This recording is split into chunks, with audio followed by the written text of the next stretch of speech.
श्री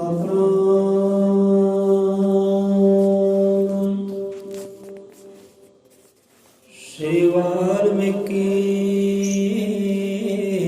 साहिब जी।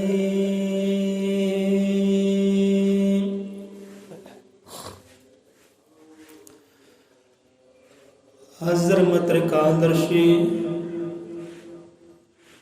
श्री गुरु वाल्मीकि भगवान जी महाराज सहाय। सतगुरु ज्ञाननाथ सतगुरु हरिनाथ शब्द गुरु महाराज सहाय। ध्रुव प्रहलाद अमर रस पाया, जन्म मरण दा फिक्र मटाया। बल राजे हरि के गुण गाए, राज स्वर्ग पुरी दे पाए। भारद्वाज तपस्या करी, दुनिया ते चल आया हरि। एक मन होके कीती सेवा, मिलिया परम मुकत का मेवा। उधर गया जब रखी मतंग, रत्ना घर का संग। जिन जिन लाया हर का भेष, सोजन वसे हर के देश। जिन जिन लाया हर का भेष, सोजन वसे हर के देश।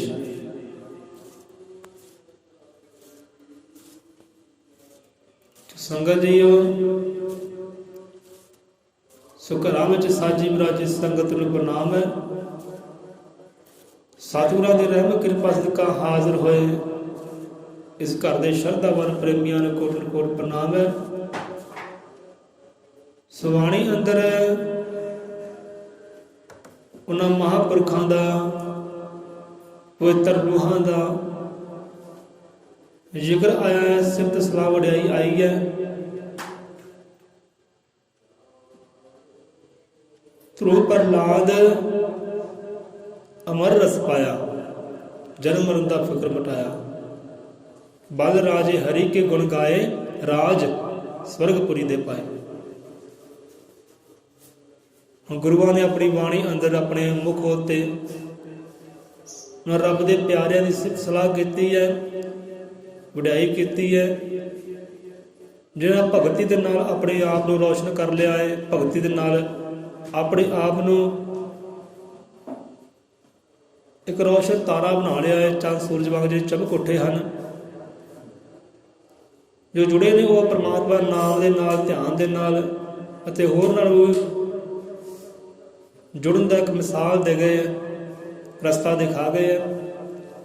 ਸੋ ਉਹਨਾਂ ਰੂਹਾਂ ਦੀ, ਉਹਨਾਂ ਭਗਤਾਂ ਦੀ, ਰੱਬ ਦੇ ਪਿਆਰੇ ਜੀਵਾਂ ਦੀ ਗੁਰੂਆਂ ਨੇ ਸਿਫਤ ਕੀਤੀ, ਵਡਿਆਈ ਕੀਤੀ ਹੈ। ਬਾਣੀ ਅੰਦਰ ਉਹਨਾਂ ਦੇ ਨਾਮ ਦਰਜ ਕੀਤੇ। ਉਹਨਾਂ 'ਚ ਇੱਕ ਨਵਾਂ ਆਉਂਦਾ ਹੈ ਧਰੁਵ ਭਗਤ। ਸਭ ਤੋਂ ਪਹਿਲਾਂ ਧਰੁਵ ਭਗਤ ਦਾ ਨਾਮ ਆਇਆ ਕਿ ਧਰੁਵ ਪ੍ਰਹਲਾਦ ਅਮਰ ਰਸ ਪਾਇਆ, ਜਨਮ ਮਰਨ ਦਾ ਫਿਕਰ ਮਟਾਇਆ। ਬਲ ਰਾਜੇ ਹਰੀ ਕੇ ਗੁਣ ਆ ਗਾਏ, ਰਾਜ ਸਵਰਗਪੁਰੀ ਦੇ ਪਾਏ। ਰਾਜਾ ਬਲੀ ਕਹਿੰਦੇ ਹੋਇਆ ਉਹਨੇ ਵੀ ਹਰੀ ਦੇ ਗੁਣ ਗਾਏ ਹੈ, ਮਹਿਮਾ ਗਾਈ ਹੈ, ਧਿਆਨ ਕੀਤਾ, ਭਗਤੀ ਕੀਤੀ ਹੈ ਤੇ ਸਵਰਗਪੁਰੀ ਦੇ ਰਾਜ ਪਾਉਣੇ ਕੀਤੇ ਹੈ, ਸੁੱਖ ਪਾਉਣੇ ਕੀਤੇ, ਆਨੰਦ ਪਾਉਣੇ ਕੀਤੇ ਹੈ। ਭਾਰਦਵਾਜ ਤਪੱਸਿਆ ਕਰੀ, ਦੁਨੀਆ ਤੇ ਚਲ ਆਇਆ ਹਰੀ। ਭਾਰਦਵਾਜ ਵਰਗੇ ਬਾਲਕ ਵੀ ਹੋਏ ਹੈ, ਛੋਟੀ ਉਮਰ 'ਚ ਭਗਤੀ ਕੀਤੀ ਹੈ ਤਾਂ ਹਰੀ ਪਰਮਾਤਮਾ ਨੂੰ, ਉਆਦ ਪੁਰਖ ਨੂੰ, ਉਆਦ ਕਵੀ ਨੂੰ, ਉਸ ਸਿਰਜਣਹਾਰ ਨੂੰ ਪ੍ਰਗਟ ਕਰ ਲਿਆ ਹੈ। ਸੋ ਇੱਦਾਂ ਹੀ ਬਾਲਕ ਅਵਸਥਾ ਵਿੱਚ ਧਰੁਵ ਭਗਤ ਤੇ ਬਾਲਕ ਅਵਸਥਾ ਵਿੱਚ ਪ੍ਰਹਲਾਦ ਭਗਤ, ਜਿਹਨੇ ਰੱਬ ਨੂੰ ਪਾਉਣਾ ਕੀਤਾ ਹੈ, ਪ੍ਰਗਟ ਹੋ ਗਿਆ ਰੱਬ ਵੀ ਉਹਨਾਂ ਦੇ ਸਾਹਮਣੇ। ਉਹਨੇ ਭਗਤੀ ਦੇ ਪ੍ਰਤਾਪ ਨੂੰ ਵੇਖ ਕੇ, ਸ਼ਰਧਾ ਵੇਖ ਕੇ, ਸਿੱਖ ਭਰੋਸਾ ਵੇਖ ਕੇ, ਵਿਸ਼ਵਾਸ ਦੇਖ ਕੇ। ਸੋ ਅੱਜ ਦੀ ਕਥਾ ਕਹਾਣੀ ਆਪਾਂ ਕਰਦੇ ਹਾਂ ਧਰੁਵ ਭਗਤ ਦੀ, ਕਿਉਂਕਿ ਬਾਣੀ ਅੰਦਰ ਵੀ ਉਹਨਾਂ ਰੂਹਾਂ ਦਾ, ਭਗਤਾਂ ਦਾ ਜ਼ਿਕਰ ਕੀਤਾ ਹੈ ਗੁਰੂ ਮਹਾਰਾਜ ਜੀ ਨੇ ਆਪਣੀ ਬਾਣੀ ਅੰਦਰ ਮੁੱਖ ਹੋਤੇ। ਜੇ ਪਿਛਲੀ ਵਾਰ ਆਪਾਂ ਬਚਨ ਲਏ ਸਨ ਕਿ ਜਿਵੇਂ ਰਾਜਾ ਭਰਤਰੀ ਪ੍ਰਭੂ ਮਿਲਣ ਦੇ ਚਾਅ, ਤਖਤਾ ਉਲਟ ਮਾਰ ਕੇ ਬੈਠਾ ਜੰਗਲੀ ਜਾਂ। ਅੱਗੇ ਨਵਾਂ ਆਉਂਦਾ ਜ਼ਿਕਰ ਆਉਂਦਾ ਹੈ ਜਾਂ ਫਿਰ ਭਗਤ ਧਰੂ ਵਾਂਗ, ਜਾਂ ਫਿਰ ਭਗਤ ਧਰੂ ਵਾਂਗ ਸੜ ਸੋਨੇ ਦੇ ਢੇਰ, ਉੱਤੇ ਕਰੋ ਤਪੱਸਿਆ ਜਿੱਥੇ ਹਾਥੀ ਸ਼ੇਰ। ਹੁਣ ਪਹਿਲਾਂ ਵੀ ਜੰਗਲ ਦੀ ਗੱਲ ਆਈ ਹੈ ਤੇ ਇੱਥੇ ਵੀ ਜੰਗਲ ਦੀ ਗੱਲ ਆਈ ਕਿ ਹਾਥੀ ਸ਼ੇਰ ਜੰਗਲਾਂ ਵਿੱਚ ਹੀ ਹੁੰਦੇ। ਜਾਂ ਫਿਰ ਭਗਤ ਧਰੂ ਵਾਂਗ ਛੱਡ ਸੋਨੇ ਦੇ ਢੇਰ, ਉੱਥੇ ਕਰੋ ਤਪੱਸਿਆ ਜਿੱਥੇ ਹਾਥੀ ਸ਼ੇਰ। ਸਵਾਜ ਦੀ ਕਥਾ ਕਹਾਣੀ ਉਹਨਾਂ ਭਗਤਾਂ ਦੀ ਲੈਂਦੇ ਆ। ਸੋ ਸਤਿਯੁਗ ਦੀ ਭਈ ਕਥਾ ਕਹਾਣੀ ਹੈ, ਅੱਜ ਦੀ ਨਹੀਂ ਹੈ, ਕੱਲ੍ਹ ਦੀ ਨਹੀਂ ਹੈ, ਪਰਸੋਂ ਦੀ ਨਹੀਂ ਹੈ, ਸਤਿਯੁਗ ਦੀ ਕਥਾ ਕਹਾਣੀ ਹੈ। ਅੱਜ ਕਥਾ ਕਹਾਣੀ ਕਰਦੇ ਆ ਇੱਦਾਂ ਮਹਿਸੂਸ ਹੁੰਦਾ ਜਿਵੇਂ ਅੱਜ ਦੀ ਹੈ, ਨਵੀਂ ਹੈ, ਨਰੋਈ ਹੈ, ਬਿਲਕੁਲ ਤਾਜ਼ੀ ਹੈ। ਹੁਣ ਇੱਥੇ ਇਹ ਵੀ ਗੱਲ ਹੈ ਕਿ ਕਥਾ ਕਹਾਣੀ ਆਪ ਨੇ ਬਹੁਤ ਵਾਰ ਸੁਣੀ ਹੋਵੇਗੀ। ਸੋ ਅੱਜ ਸੁਣ ਲੈਂਦੇ ਆ ਤੇ ਕੋਈ ਬੁਰਾਈ ਵੀ ਨਹੀਂ ਹੈ, ਚੰਗਿਆਈ ਹੈ। ਜੀਵਨ ਸਿੱਧੇ ਲੈਣੀ ਹੈ, ਆਪਾਂ ਇੱਕ ਸਿੱਖਿਆ ਲੈਣੀ ਹੈ ਨਾ ਭਗਤਾਂ ਦੇ ਜੀਵਨ ਤੋਂ, ਉਹਨਾਂ ਦੀ ਕਰਨੀ ਤੋਂ। ਮਨ ਵਿੱਚ ਇਹ ਗੱਲ ਨਾ ਆਏ ਭਾਈ ਕਥਾ ਕਹਾਣੀ ਪਹਿਲਾਂ ਹੀ ਬਹੁਤ ਸੁਣੀ ਹੈ, ਅੱਜ ਫਿਰ ਉਹੀ ਕਥਾ ਕਹਾਣੀ। ਬਾਰ-ਬਾਰ ਕਥਾ ਕਹਾਣੀ ਕਰਦੇ ਹਾਂ, ਉਹਨਾਂ ਦੀ ਬਾਣੀ ਵਿਚਾਰ ਦੇ ਸਲਾਹ ਕਰਦੇ ਹਾਂ ਕਿ ਬੰਦਾ ਉਹਨਾਂ ਤੇ ਚੱਲੇ, ਉਹਨਾਂ ਨੂੰ ਪਕੜੇ। ਹੁਣ ਦੇਖੋ, ਹੁਣ ਜਪਜੀ ਸਾਹਿਬ, ਸੁਖਮਨੀ ਸਾਹਿਬ ਬਾਣੀ ਕਦੋਂ ਚੱਲਦੀ ਆ ਰਹੀ ਹੈ। ਸਤਿਯੁਗ ਤੋਂ ਬਾਅਦ ਕਵੀ ਨੇ ਬਾਣੀ ਰਚਨਾ ਕੀਤੀ ਤਾਂ ਅੱਜ ਤੱਕ ਚੱਲਦੀ ਆ ਰਹੀ ਹੈ। ਜਦੋਂ ਪੜ੍ਹ ਲਓ, ਜਦੋਂ ਵਿਚਾਰ ਲਓ ਤਾਂ ਨਵੀਂ ਨਰੋਈ ਹੈ। ਉਦੋਂ ਵੀ ਨਵੀਂ ਨਰੋਈ ਸੀ ਤਾਂ ਅੱਜ ਵੀ ਨਵੀਂ ਨਰੋਈ ਤਾਜ਼ੀ ਹੈ, ਉਹ ਮੈਲੀ ਹੁੰਦੀ ਨਹੀਂ। ਬਾਣੀ ਮੈਲੀ ਨਹੀਂ ਹੁੰਦੀ। ਇਹਦੀਆਂ ਗੁਰਾਂ ਪੀਰਾਂ ਰਹਿਬਰਾਂ ਦੀਆਂ ਅੰਮ੍ਰਿਤ ਕਹਾਣੀਆਂ ਨੇ, ਅੱਜ ਸੁਣ ਲਓ, ਕੱਲ੍ਹ ਸੁਣ ਲਓ, ਪਰਸੋਂ ਸੁਣ ਲਓ, ਬਿਲਕੁਲ ਤਾਜ਼ੀਆਂ ਲੱਗਦੀਆਂ ਕਿ ਜਿਵੇਂ ਕੱਲ੍ਹ ਦੀ ਗੱਲ ਹੈ। ਮਨ ਹੀ ਨਹੀਂ ਭਰਦਾ ਸੁਣ ਸੁਣ ਕੇ। ਸੋ ਬਾਣੀ ਕਦੇ ਮੈਲੀ ਨਹੀਂ ਹੁੰਦੀ, ਬਾਣੀ ਕਦੇ ਪੁਰਾਣੀ ਨਹੀਂ ਹੁੰਦੀ। ਆਪ ਮੈਲੀ ਨਹੀਂ ਹੁੰਦੀ ਬਾਣੀ, ਪਰ ਹੋਰਨਾਂ ਦੀ ਮੈਲ ਧੋ ਦਿੰਦੀ ਹੈ, ਹੋਰਨਾਂ ਨੂੰ ਨਿਖਾਰ ਦਿੰਦੀ ਹੈ, ਸਵਾਰ ਦਿੰਦੀ ਹੈ। ਆਪ ਮੈਲੀ ਨਹੀਂ ਹੁੰਦੀ। ਹੁਣ ਜੇ ਕੋਈ ਬੰਦਾ ਕਹੇ ਲੈ ਵੀ ਇਹ ਜਪਜੀ ਸਾਹਿਬ ਰੋਜ਼ ਹੀ ਪੜ੍ਹਦੇ, ਨਵੀਂ ਬਾਣੀ ਹੋਣੀ ਚਾਹੀਦੀ ਹੈ,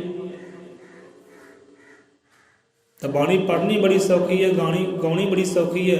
ਪਰ ਜਦੋਂ ਬੰਦਾ ਵਿਚਾਰ ਕਰਦਾ ਹੈ ਤੇ ਵਿਚਾਰ 'ਤੇ ਚੱਲਣਾ ਬਹੁਤਾ ਹੀ ਔਖਾ ਹੋ ਜਾਂਦਾ, ਬੰਦਾ ਚੱਲਦਾ ਹੀ ਨਹੀਂ ਗਾ। ਹੁਣ ਜਿਹੜੇ ਬਾਣੀਆਂ ਪੜ੍ਹਦੇ ਆ, ਜਪਜੀ ਸਾਹਿਬ ਪੜ੍ਹਦੇ, ਸੁਖਮਨੀ ਸਾਹਿਬ ਪੜ੍ਹਦੇ, ਜਾਂ ਹੋਰ ਯੋਗ ਵਿਸ਼ਿਸ਼ਟ ਰਮਾਇਣ ਦੀ ਬਾਣੀ ਪੜ੍ਹਦੇ ਆ, ਪੜ੍ਹਦੇ ਤਾਂ ਰੋਜ਼ ਹੀ ਆ, ਉਹੀ ਬਾਣੀਆਂ ਪੜ੍ਹੀ ਜਾਂਦੇ ਆ। ਜਿਹੜਾ ਪੜ੍ਹਨ ਵਾਲਾ, ਗਾਉਣ ਵਾਲਾ, ਉਹ ਤੋਂ ਹੀ ਭਾਈ ਚੱਲ ਨਹੀਂ ਹੁੰਦਾ ਕਿ ਦੂਜਾ ਕਿੱਦਾਂ ਚੱਲੂ। ਬੰਦਾ ਉਹ 'ਤੇ ਚੱਲੇ ਤਾਂ ਹੀ ਬਾਣੀਆਂ ਉਚਾਰੀਆਂ ਜਾਂਦੀਆਂ ਹੈ, ਇਹ ਕਹਾਣੀਆਂ ਉਚਾਰੀਆਂ ਜਾਂਦੀਆਂ ਹੈ। ਬੰਦਾ ਪਕੜੇ ਤੇ ਗਾ ਆਉਣ ਵਾਲੀ ਪੀੜ੍ਹੀ ਨੂੰ ਵੀ ਪਤਾ ਲੱਗੇ ਕਿ ਸਾਡੇ ਸਤਿਗੁਰੂ ਮਹਾਰਾਜ ਕੀ ਵਿਚਾਰ ਦੇ ਗਏ, ਕੀ ਰਾਹ ਦਿਖਲਾ ਗਏ। ਸੋ ਕਦੇ ਹੀ ਮਨ 'ਚ ਇਹ ਗੱਲ ਨਾ ਹੋਵੇ ਕਿ ਭਾਈ ਕਥਾ ਕਹਾਣੀ ਪੁਰਾਣੀ ਹੈ, ਉਹੀ ਕਥਾ ਕਹਾਣੀ ਕਰੀ ਜਾਂਦੇ ਆ, ਉਹੀ ਬਾਣੀ ਪੜ੍ਹੀ ਜਾਂਦੇ ਆ। ਬਾਣੀ ਚੱਲ ਕੇ ਦੇਖੋ। ਸੋ ਜਿਹੜੇ ਪੜ੍ਹਦੇ ਗਾਉਂਦੇ ਭਾਈ ਉਹਨਾਂ ਕੋਲ ਚੱਲ ਨਹੀਂ ਹੁੰਦਾ ਤੇ ਦੂਜੇ ਨੇ ਕਿੱਦਾਂ ਚੱਲਣਾ। ਦੂਜੇ ਚੱਲ ਸਕੇ ਇਸ ਕਰਕੇ ਬਾਰ-ਬਾਰ ਉਚਾਰਦੇ ਆ, ਉਹਨੇ ਕਥਾ ਕਹਾਣੀ ਸਾਂਝੀ ਕਰਦੇ ਆ, ਬੰਦਾ ਪਕੜੇ ਕਥਾ ਕਹਾਣੀ ਨੂੰ ਚੱਲੇ। ਸੋ ਆ ਜਾਂਦੇ ਆ। ਸੋ ਸਤਿਯੁਗ ਦੇ ਵਿੱਚ ਬੜੇ ਬਲੀ ਰਾਜਾ ਹੋਏ ਆ, ਦੁਨੀਆ ਨੂੰ ਜਿੱਤਿਆ ਉਹਨਾਂ ਨੇ, ਬੜੀ ਭੂਮੀ ਦੇ ਮਾਲਕ ਹੋਏ ਆ। ਜਿਹਨਾਂ ਦਾ ਨਾਮ ਆਉਂਦਾ ਹੈ ਰਾਜਾ ਮਹਾਰਾਜਾ ਉਥਾਨਪਦ। ਉਥਾਨਪਦ ਰਾਜੇ ਦਾ ਨਾਮਾ ਹੈ। ਅਤੇ ਰਾਜੇ ਦੀਆਂ ਦੋ ਰਾਣੀਆਂ ਹੋਈਆਂ। ਜੋ ਵੱਡੀ ਰਾਣੀ ਹੈ, ਵੱਡੀ ਰਾਣੀ ਦਾ ਨਾਮ ਮਹਾਰਾਣੀ ਸੁਨੀਤੀ ਹੈ। और जो छोटी राणी है उसका नाम सुरुचि है। सुनीति ते सुरुचि। हुण वड्डी राणी है महाराणी सुनीति, उन्होंने भी एक पुत्र है जिन्हें ध्रुव कहते हैं, नवां दित्या ध्रुव। ਛੋਟੀ ਰਾਣੀ ਹੈ, ਛੋਟੀ ਰਾਣੀ ਦਾ ਇੱਕ ਪੁੱਤਰ ਹੈ ਜਿਸਦਾ ਨਾਮ ਉੱਤਮ ਹੈ। ਸੁਰੁਚੀ ਦੇ ਕੁੱਖ ਚੋਂ ਉੱਤਮ ਪੈਦਾ ਹੋਇਆ ਤੇ ਵੱਡੀ ਰਾਣੀ ਮਹਾਰਾਣੀ ਸੁਨੀਤੀ ਉਹਦੀ ਕੁੱਖ ਚੋਂ ਧਰੁਵ ਪੈਦਾ ਹੋਇਆ। ਹੁਣ ਦੇਖੋ, ਜੋ ਵੱਡੀ ਰਾਣੀ ਹੈ ਮਹਾਰਾਣੀ ਹੈ, ਉਹ ਤੇ ਹੈਗੀ ਹੈ ਭਗਤੀ ਭਾਵਨਾ ਵਾਲੀ, ਰੱਬ ਨੂੰ ਸਿਮਰਨ ਵਾਲੀ, ਭਗਤੀ ਸਾਧਨਾ ਕਰਦੀ ਹੈ, ਵਿਸ਼ਨੂੰ ਭਗਵਾਨ ਦੀ ਘਰ ਦੇ ਅੰਦਰ ਮੂਰਤ ਸਜਾਈ ਹੈ, ਜੋਤਾਂ ਆਰਤੀ ਕਰਦੀ ਹੈ, ਵਿਸ਼ਨੂੰ ਭਗਵਾਨ ਦੀ ਪੂਜਾ ਕਰਦੀ ਹੈ, ਬੰਦਗੀ ਕਰਦੀ ਹੈ। ਜਿਹੜੀ ਛੋਟੀ ਰਾਣੀ ਹੈ ਉਹ ਇਸ ਕਾਰਜ ਤੋਂ ਦੂਰ ਹੈ, ਉਹਦੇ ਅੰਦਰ ਹੰਕਾਰ ਹੈ, ਮੈਂ ਹਉਮੈ ਹੈ, ਸੁਨੱਖੀ ਬਹੁਤ ਹੈ, ਸੋਹਣੀ ਬਹੁਤ ਹੈ, ਆਪਣੇ ਰੂਪ ਦਾ ਉਹਨੂੰ ਮਾਣ ਬਹੁਤ ਹੈ ਤੇ ਆਪਣੇ ਰੂਪ ਦੇ ਨਾਲ ਸੋਹਣੇਪਨ ਦੇ ਨਾਲ ਉਹਨੇ ਰਾਜੇ ਨੂੰ ਆਪਣੇ ਵਾਸ ਅੰਦਰ ਕੀਤਾ ਹੋਇਆ ਹੈ। ਤੇ ਰਾਜਾ ਵੀ ਸੋਹਣੇ ਰੂਪ ਦੇ ਮੋਹ ਦੇ ਵਿੱਚ ਭਟਕਿਆ ਫਿਰਦਾ ਹੈ, ਆਪਣੇ ਕਰਮ ਤੋਂ ਭਟਕ ਗਿਆ ਹੈ, ਆਪਣੇ ਧਰਮ ਤੋਂ ਭਟਕ ਗਿਆ ਹੈ, ਸੋਹਣੇ ਰੰਗ ਰੂਪ ਨੂੰ ਦੇਖ ਕੇ। ਹੁਣ ਜੋ ਛੋਟੀ ਰਾਣੀ ਕਹਿੰਦੀ ਹੈ ਹੁੰਦਾ ਉਹੀ ਹੈ। ਹੁਣ ਏਦਾਂ ਹੀ ਰਾਜਾ ਉਤਾਨਪਾਦ ਬਾਹਰੋਂ ਤੀਰਥ ਯਾਤਰਾ ਤੋਂ ਆਏ, ਦਰਬਾਰ ਦੇ ਅੰਦਰ ਹਾਜ਼ਰ ਹੋਣ ਲੱਗੇ, ਸ਼ੋਰ ਸ਼ਰਾਬਾ ਪੈ ਗਿਆ, ਰੌਣਕਾਂ ਖਿੜ ਗਈਆਂ ਕਿ ਮਹਾਰਾਜਾ ਆ ਗਏ, ਮਹਾਰਾਜਾ ਆ ਗਏ, ਚਲੋ ਆਰਤੀ ਉਤਾਰੋ, ਸਵਾਗਤਮ ਕਰੋ। ਹੁਣ ਛੋਟੀ ਰਾਣੀ ਹੈ, ਹੁਣ ਸਾਰੇ ਅਧਿਕਾਰ ਹੀ ਉਹਨੂੰ ਬਖਸ਼ੇ ਕੀਤੇ ਹੈ ਮਹਾਰਾਜੇ ਨੇ। ਸਵਾਗਤਮ ਕਰਨਾ, ਆਰਤੀ ਕਰਨੀ, ਕੋਈ ਵੀ ਕਾਰਜ ਕਰਨਾ ਹੈ ਤੇ ਛੋਟੀ ਰਾਣੀ ਨੇ ਕਰਨਾ ਹੈ, ਵੱਡੀ ਰਾਣੀ ਨੂੰ ਅਧਿਕਾਰ ਹੀ ਕੋਈ ਨਹੀਂ। ਹੁਣ ਸਵਾਗਤਮ ਲਈ ਛੋਟੀ ਰਾਣੀ ਆਰਤੀ ਲਈ ਹੈ, ਥਾਲੀ ਲਈ ਹੈ, ਤੁਰ ਪਈ ਹੈ ਸਵਾਗਤਮ ਕਰਨ ਵਾਸਤੇ ਮਹਾਰਾਜੇ ਦਾ। ਉਧਰ ਦਾਸੀਆਂ ਆਈਆਂ ਨੇ ਕਿ ਮਹਾਰਾਣੀ ਸੁਨੀਤੀ ਕੀ ਜੈ ਹੋ, ਕਿ ਮਹਾਰਾਣੀ ਸੁਨੀਤੀ, ਰਾਜਾ ਮਹਾਰਾਜੇ ਉਤਾਨਪਾਦ ਜੀ ਆਪਣੇ ਰਾਜ ਦੇ ਅੰਦਰ, ਦਰਬਾਰ ਦੇ ਅੰਦਰ ਹਾਜ਼ਰ ਹੋ ਰਹੇ ਨੇ, ਆਪ ਵੀ ਚਲੋ ਤੇ ਮਹਾਰਾਜੇ ਦਾ ਸਵਾਗਤਮ ਕਰੋ। ਤੇ ਮਹਾਰਾਣੀ ਸੁਨੀਤੀ ਕਹਿਣ ਲੱਗੀ ਕਿ ਨਹੀਂ ਦਾਸ, ਇਹ ਸਾਰੇ ਅਧਿਕਾਰ ਰਾਜੇ ਨੇ ਛੋਟੀ ਰਾਣੀ ਸੁਰੁਚੀ ਦਿੱਤੇ ਹੋਏ ਹੈ, ਮੈਨੂੰ ਤਾਂ ਆਗਿਆ ਨਹੀਂ, ਮੈਨੂੰ ਇਹ ਆਗਿਆ ਨਹੀਂ ਹੈ ਮੈਂ ਉਹਦਾ ਸਵਾਗਤਮ ਕਰਾਂ, ਜਾ ਕੇ ਆਰਤੀ ਕਰਾਂ। ਐਵੇਂ ਰੰਗ 'ਚ ਭੰਗ ਪਾਉਣ ਵਾਲੀ ਗੱਲ ਹੈ, ਮੈਂ ਇੱਥੇ ਹੀ ਆਪਣੇ ਕਮਰੇ ਅੰਦਰ ਠੀਕ ਆ। ਜੇ ਰਾਜੇ ਨੇ ਸਾਰੇ ਅਧਿਕਾਰ ਹੀ ਬਖਸ਼ਿਸ਼ ਕਰ ਦਿੱਤੇ ਉਹਨੂੰ, ਮੈਂ ਕਰ ਕੀ ਸਕਦੀ ਹਾਂ? ਜਿੱਦਾਂ ਮੇਰਾ ਪਤੀ ਰਾਜੀ ਹੈ, ਜਿੱਥੇ ਮੇਰਾ ਪਤੀ ਰਾਜੀ ਹੈ ਉੱਥੇ ਮੈਂ ਵੀ ਰਾਜੀ ਰਹਿਣਾ। ਸੋ ਆਪਾਂ ਸਵਾਗਤਮ ਨਹੀਂ ਕਰ ਸਕਦੇ, ਆਰਤੀ ਨਹੀਂ ਕਰ ਸਕਦੇ। ਤੁਸੀਂ ਜਾਓ ਭਾਈ, ਜਾ ਕੇ ਆਰਤੀ ਸੋਲੇਗਾ ਮਹਾਰਾਜੇ ਦੇ, ਸਾਨੂੰ ਹੱਕ ਨਹੀਂ ਹੈ। ਹੁਣ ਆਰਤੀ ਕਰਨ ਲੱਗੀ ਛੋਟੀ ਰਾਣੀ, ਸਵਾਗਤਮ ਕਰਨ ਲੱਗੀ, ਉਧਰੋਂ ਰਾਜਗੁਰੂ ਵੀ ਆ ਗਏ। ਰਾਜਗੁਰੂ ਉਹ ਘਰ ਦੇ ਗੁਰੂਆਂ ਦਾ ਬਹੁਤ ਮਹੱਤਵ ਸੀ ਉਹਨਾਂ ਸਮੇਂ ਵਿੱਚ। ਹੁਣ ਰਾਜਗੁਰੂ ਆ ਗਏ। ਰਾਜਗੁਰੂ ਕਹਿਣ ਲੱਗੇ ਮਹਾਰਾਜੇ ਨੂੰ ਕਿ ਉਤਾਨਪਾਦ, ਇਹ ਹੱਕ ਤਾਂ ਵੱਡੀ ਰਾਣੀ ਨੂੰ ਹੈ, ਆਪ ਦਾ ਸਵਾਗਤਮ ਕਰਨਾ, ਆਰਤੀ ਕਰਨੀ, ਇਹ ਹੱਕ ਵੱਡੀ ਰਾਣੀ ਸੁਨੀਤੀ ਦਾ ਹੈ। ਤੁਸੀਂ ਹੱਕ ਛੋਟੀ ਰਾਣੀ ਨੂੰ ਦੇ ਰਹੇ ਹੋ, ਇਹ ਗੱਲ ਜੱਜਦੀ ਨਹੀਂ ਹੈ, ਇਹ ਪਰੰਪਰਾ ਨਹੀਂ ਹੈ। ਸਵਾਬ ਇਹ ਹੱਕ ਵੱਡੀ ਰਾਣੀ ਨੂੰ ਦਿਓ, ਉਹਦਾ ਹੱਕ ਬਣਦਾ ਹੈ, ਉਹੀ ਕਰੇ। ਹੁਣ ਛੋਟੀ ਰਾਣੀ ਹਉਮੈ ਚਾਹੀ, ਹੰਕਾਰ ਚਾਹੀ ਕਿ ਨਹੀਂ, ਇਹ ਆਰਤੀ ਮੈਂ ਹੀ ਕਰਨੀ, ਸਵਾਗਤਮ ਕਰਨਾ ਹੱਕ ਮੈਨੂੰ ਹੈ, ਮੈਨੂੰ ਰਾਜੇ ਨੇ ਦਿੱਤਾ, ਇਹ ਹੱਕ ਮੈਨੂੰ ਰਾਜੇ ਨੇ ਦਿੱਤਾ ਹੈ ਤੇ ਮੈਂ ਹੀ ਕਰਨਾ। ਤਾਂ ਰਾਜਗੁਰੂ ਕਹਿਣ ਲੱਗਾ ਨਹੀਂ, ਇਹ ਪਰੰਪਰਾ ਚੱਲਦੀ ਆ ਰਹੀ ਹੈ, ਰਿਸ਼ੀਆਂ ਮੁਨੀਆਂ ਤੋਂ ਰੀਤ ਚੱਲਦੀ ਆ ਰਹੀ ਹੈ, ਰਾਜਨ ਇਹ ਤੂੰ ਗੁਨਾਹ ਕਰ ਰਿਹਾ ਹੈ, ਪਾਪ ਕਰ ਰਿਹਾ ਹੈ, ਕਿ ਇਹਦਾ ਹੱਕ ਖੋ ਰਿਹਾ ਹੈ।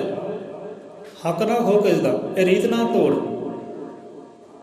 ਇਹ ਨਾ ਹੋ ਜਾਏ ਕਿ ਆਉਣ ਵਾਲੇ ਸਮੇਂ 'ਚ ਤੈਨੂੰ ਭਟਕਣਾ ਪੈ ਜਾਏ, ਦੁੱਖ ਆ ਜਾਏ। ਹੁਣ ਫੈਸਲਾ ਹੋਇਆ ਰਾਣੀ ਕਹਿਣ ਲੱਗੀ ਸੁਰੁਚੀ ਕਿ ਚਲੋ ਪਰੰਪਰਾ ਨੂੰ ਵੀ ਛੱਡੋ, ਜੋ ਰਿਸ਼ੀਆਂ ਨੇ ਫਰਮਾਇਆ ਉਹਨੂੰ ਛੱਡੋ। ਜੋ ਰਾਜਨ ਕਹੇਗਾ, ਜੋ ਮਹਾਰਾਜਾ ਕਹੇਗਾ ਉਹੀ ਹੋਵੇਗਾ।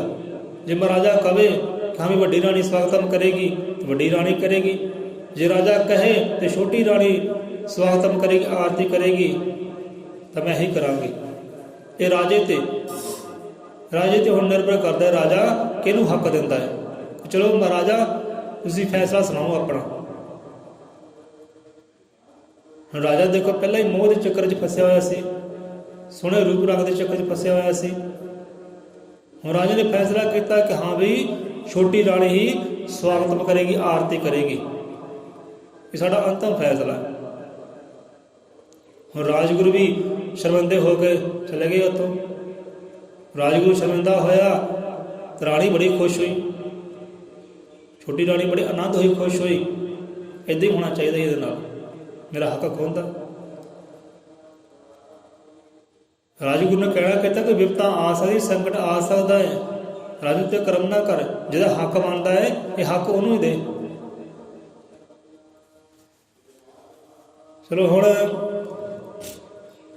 ਉਹਦੇ ਪੁੱਤਰ ਧਰੂਵ ਜੀ ਆਏ, ਦੌੜੇ ਆਏ ਮਾਤਾ ਦੇ ਵੱਲ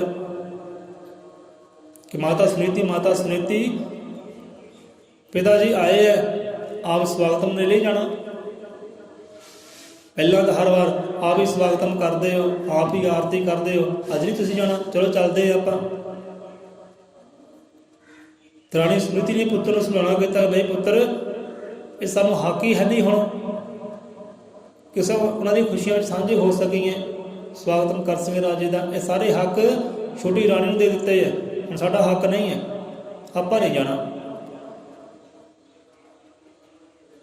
ਹੁਣ ਪੁੱਤਰ ਕਹਿਣ ਲੱਗਾ ਚਲੋ ਤੁਸੀਂ ਨਹੀਂ ਜਾਣਾ ਤਾਂ ਆਪਦੀ ਮਰਜ਼ੀ ਹੈ, ਆਪਾਂ ਚੱਲਦੇ ਹਾਂ। ਹੁਣ ਸਮਝਾਇਆ, ਮਾਤਾ ਨੇ ਸਮਝਾਇਆ, ਨਹੀਂ ਪੁੱਤਰ ਤੂੰ ਇਹ ਕਰਮ ਨਾ ਕਰ, ਐਵੇਂ ਤੇਰੇ ਧਰਕਾਰਾਂ ਪੈਣਗੀਆਂ ਤੇ ਝਿੜਕਾਂ ਪੈਣਗੀਆਂ। ਕਿ ਉਹ ਵੱਡੀ ਰਾਣੀ ਦਾ ਛੋਟੀ ਰਾਣੀ ਦਾ ਸੁਭਾਅ ਹੀ ਇਹੋ ਜਿਹਾ ਕਠੋਰਤਾ ਵਾਲਾ, ਉਹ ਪਹਿਲਾਂ ਦੇਖ ਹੀ ਰਾਜੀ ਨਹੀਂ ਹੈ, ਤੇਰੇ ਧਰਕਾਰਾਂ ਪੈਣਗੀਆਂ, ਤੂੰ ਨਾ ਜਾ, ਇੱਥੇ ਹੀ ਆਪਾਂ ਠੀਕ ਹੈ ਕਮਰੇ ਅੰਦਰ। ਹੁਣ ਪੁੱਤਰ ਧਰੁਵ ਕਹਿਣ ਲੱਗੇ ਕਿ ਮਾਤਾ ਇੱਕ ਗੱਲ ਦੱਸੀ, ਇੱਕ ਰੁੱਖ ਹੈ ਕਿ ਰੁੱਖ ਤੋਂ ਰੁੱਖ ਦੀ ਛਾਂ ਤੁਸੀਂ ਅਲੱਗ ਕਰ ਸਕਦੇ ਹੋ। ਇੱਕ ਰੁੱਖ ਹੈ ਮਾਤਾ ਤੇ ਰੁੱਖ ਦੀ ਛਾਂ ਹੈ, ਕੀ ਤੁਸੀਂ ਰੁੱਖ ਦੀ ਛਾਂ ਨੂੰ ਰੁੱਖ ਤੋਂ ਅਲੱਗ ਕਰ ਸਕਦੇ ਹੋ? ਮਾਤਾ ਕਹਿਣ ਲੱਗੀ ਨਹੀਂ, ਜੇ ਤੁਸੀਂ ਰੁੱਖ ਦੀ ਛਾਂ ਨੂੰ ਰੁੱਖ ਤੋਂ ਅਲੱਗ ਨਹੀਂ ਕਰ ਸਕਦੇ ਹੋ ਤੇ ਮੇਰਾ ਹੱਕ ਕੋਈ ਖੋ ਨਹੀਂ ਸਕਦਾ। ਮੈਨੂੰ ਵੀ ਹੱਕ ਹੈ, ਮੈਨੂੰ ਵੀ ਅਧਿਕਾਰ ਹੈ ਜਨਮ ਸਿੱਧ ਤੋਂ, ਮੇਰੇ ਪਿਤਾ ਦਾ ਸਵਾਗਤਮ ਕਰਾਂ, ਚਾਅ ਲਾਡ ਕਰਾਂ ਜਾ ਕੇ। ਆਪਾਂ ਚੱਲਦੇ ਹਾਂ।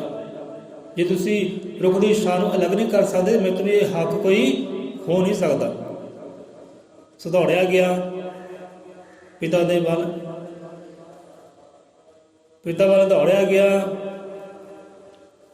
ਤੇ ਹੁਣ ਉਹਦਾ ਪਿਤਾ ਵੀ ਖੁਸ਼ ਹੋਇਆ ਦੇਖ ਕੇ ਪੁੱਤਰ ਨੂੰ। ਪਿਤਾ ਜੀ ਆਏ। ਹੁਣ ਦੌੜ ਕੇ ਬੁੱਕਲ 'ਚ ਬਹਿ ਗਿਆ ਜਾ ਕੇ। ਹੁਣ ਪਿਤਾ ਵੀ ਖੁਸ਼ ਹੋਇਆ, ਇਹ ਗੱਲਬਾਤ ਕੋਈ ਅੱਗੇ ਨਹੀਂ ਕੀਤੀ ਕਿ ਹਾਂ ਪੁੱਤਰਾ ਤੇਰਾ ਹਾਲ ਕੀ ਹੈ, ਤੇਰੀ ਮਾਤਾ ਦਾ ਹਾਲ ਕੀ ਹੈ। ਬਸ ਆਨੰਦ ਹੋਇਆ ਇੱਕ ਦੂਜੇ ਨੂੰ ਦੇਖ ਕੇ ਤੇ ਆਪਣੀ ਬੁੱਕਲ ਅੰਦਰ ਵੱਡੇ ਪੁੱਤਰ ਨੂੰ ਲੈ ਲਿਆ, ਧਰੁਵ ਨੂੰ ਲੈ ਲਿਆ, ਹੱਸਦੇ ਮੁਸਕਰਾਉਂਦੇ ਇੱਕ ਵਾਰ ਦੂਜੇ ਦੇ ਦੇਖ ਕੇ। ਤੇ ਛੋਟੀ ਰਾਣੀ ਉੱਠਦੀ ਹੈ ਕਿ ਧਰੁਵ ਦਾ ਹੱਥ ਪਕੜਦੀ ਹੈ ਤੇ ਧੱਕਾ ਦੇ ਕੇ ਪਰੇ ਛੱਡ ਦਿੰਦੀ ਹੈ ਕਿ ਚਲਾ ਜਾ ਇੱਥੋਂ, ਤੈਨੂੰ ਕਿਹਨੇ ਬੁਲਾਇਆ? ਇਹ ਗੋਦੀ 'ਚ ਬਹਿਣ ਦਾ ਤੇਰਾ ਹੱਕ ਹੀ ਨਹੀਂ ਹੈ, ਤੇਰਾ ਅਧਿਕਾਰ ਨਹੀਂ ਹੈ, ਤੈਨੂੰ ਅਧਿਕਾਰ ਦਿੱਤਾ ਕਿਹਨੇ? ਇਹ ਤਾਂ ਹੱਕ ਮੇਰੇ ਪੁੱਤਰ ਉੱਤਮ ਨੂੰ ਹੈ, ਉੱਤਮ ਇੱਥੇ ਬਹਿ ਸਕਦਾ ਹੈ, ਤੂੰ ਚਲਾ ਜਾ। ਹੁਣ ਧਰੁਵ ਕਹਿਣ ਲੱਗਾ ਕਿ ਮਾਤਾ ਇਹ ਹੱਕ ਮੇਰਾ ਵੀ ਬਣਦਾ ਹੈ, ਚਲੋ ਸਾਡੇ ਛੋਟੇ ਭਾਈ ਦਾ ਹੀ ਬਣਦਾ ਹੈ, ਇਹ ਵੰਡ ਵਿਤਕਰੀ ਕਿਉਂ? ਸਾਡੇ ਪਿਤਾ ਹੈ, ਪਿਤਾ ਨਾਲ ਖੁਸ਼ੀਆਂ ਮਨਾਉਣ ਦਾ ਸਾਡਾ ਹੱਕ ਨਹੀਂ ਹੈ? ਕਹਿੰਦੇ ਨਹੀਂ, ਤੇਰਾ ਹੱਕ ਨਹੀਂ, ਇਹ ਉੱਤਮ ਦਾ ਹੱਕ ਹੈ। ना तेरी माता का हक है खुशियां में साझे होंदा, ना तेरा हक है। वो तो दासी है, वो तो भिखारन है, तू भी इस घर का दास है, मालक नहीं है। ਹੁਣ ਧਰੁਵ ਨੇ ਸਮਝਾਉਣਾ ਕੀਤਾ, ਬੜੇ ਗੱਲਾਂ ਬਾਤਾਂ ਹੋਈਆਂ। ਹੁਣ ਅੰਤ ਵਿੱਚ ਕਹਿਣ ਲੱਗੀ, ਜੇ ਤੂੰ ਇਹ ਕੁੱਖ ਚਾਹੁੰਦਾ, ਇਹ ਗੋਦੀ ਚਾਹੁੰਦਾ ਹੈ, ਇਹ ਗੋਦ ਵਿੱਚ ਆਨੰਦ ਲੈ ਸਕੇ, ਖੁਸ਼ੀਆਂ ਮਾਣ ਸਕੇ, ਪਿਤਾ ਦਾ ਪ੍ਰੇਮ ਲੈ ਸਕੇ, ਤੂੰ ਇੱਦਾਂ ਕਰ, ਤੂੰ ਧਰੁਵ ਭਗਤੀ ਕਰ, ਸਿਮਰਨ ਕਰ, ਤੇ ਭਗਤੀ ਵਿੱਚ ਆਪਣੇ ਆਪ ਨੂੰ ਖਤਮ ਕਰ ਦੇ, ਫਨਾਹ ਕਰ ਦੇ, ਤੇ ਫਿਰ ਮੇਰੀ ਕੁੱਖ ਵਿੱਚੋਂ ਜਨਮ ਲੈ, मेरी कुख में जन्म ले, मेरी कुख में जन्म लेगा, फिर तू ये आसन ग्रहण कर सकता।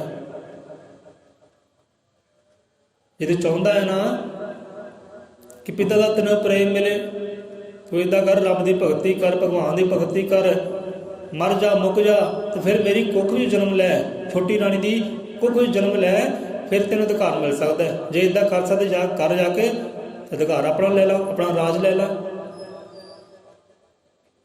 तेनू हक नहीं, अधिकार नहीं है, चलो दौड़ो इतों।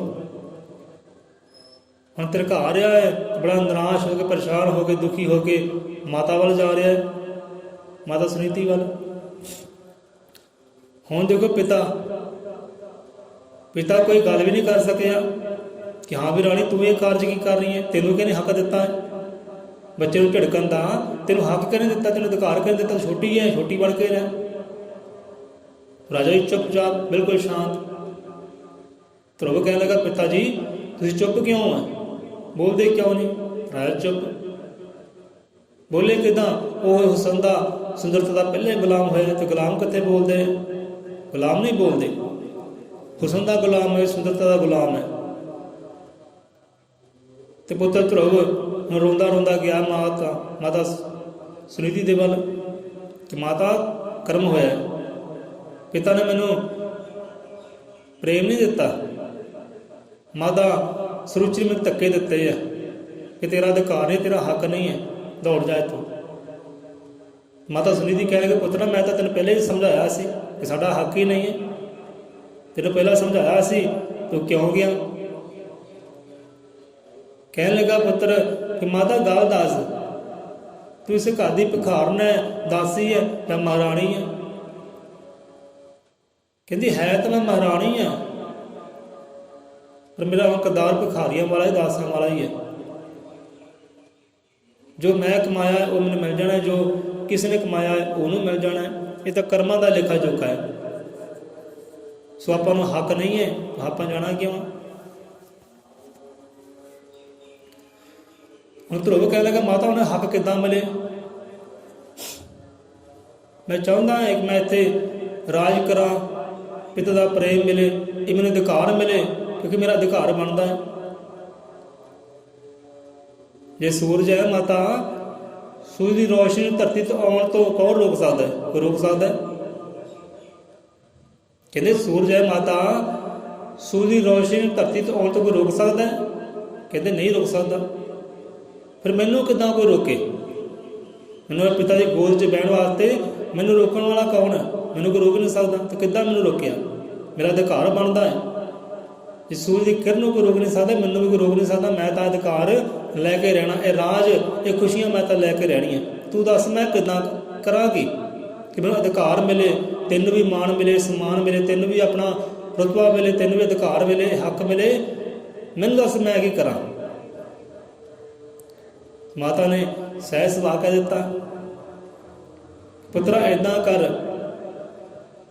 वो भगवान की भगती कर, रब की भगती कर, उसकी भगती करेगा, उसकी भगती अंदर सारी आनंद है, सारिया खुशियां हैं।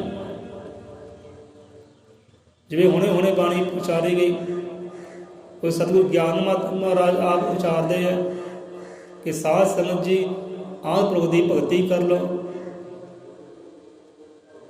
आदि प्रभु की भगती कर लो कि मात लोक दी स्वर्गपुर दी सारिया खुशियां हासिल कर लो। सतगुरु ज्ञाननाथ महाराज जी समझाना करते बाणी अंदर प्यारिया, वो आदि प्रभु की भगती कर ते मात लोग ते स्वर्गपुर दी सारिया खुशियां, सारे आनंद हासिल कर ले। सारे संसार ते तेरा राज है, ਸਾਰੇ ਸੰਸਾਰ ਤੇ ਤੇਰਾ ਅਧਿਕਾਰ ਹੈ, ਤੂੰ ਇਹ ਕਰਮ ਕਰ ਲੈ। ਮਾਤਾ ਨੇ ਵੀ ਇਹੀ ਗੱਲ ਕਹੀ, ਜੇ ਤੂੰ ਅਧਿਕਾਰ ਚਾਹੁੰਦਾ, ਰਾਜ ਚਾਹੁੰਦਾ, ਖੁਸ਼ੀਆਂ ਚਾਹੁੰਦਾ, ਆਨੰਦ ਚਾਹੁੰਦਾ, ਮੈਂ ਵੀ ਖੁਸ਼ ਰਹਾਂ, ਤੂੰ ਵੀ ਖੁਸ਼ ਰਵੇਂ, ਇੱਦਾਂ ਕਰ, ਤੂੰ ਭਗਤੀ ਕਰ, ਭਗਵਾਨ ਦੀ ਭਗਤੀ ਕਰ, ਉਹਦੇ ਅੰਦਰ ਸਾਰੀ ਸੁੱਖ ਹੈ। ਉਹੀ ਸਾਰਿਆਂ ਨੂੰ ਅਧਿਕਾਰ ਬਖਸ਼ਿਸ਼ ਕਰਦਾ ਹੈ, ਉਹੀ ਸਾਰਿਆਂ ਨੂੰ ਰਾਜ ਬਖਸ਼ਿਸ਼ ਕਰਦਾ ਹੈ। ਉਹ ਤੋਂ ਰਾਜ ਮੰਗ।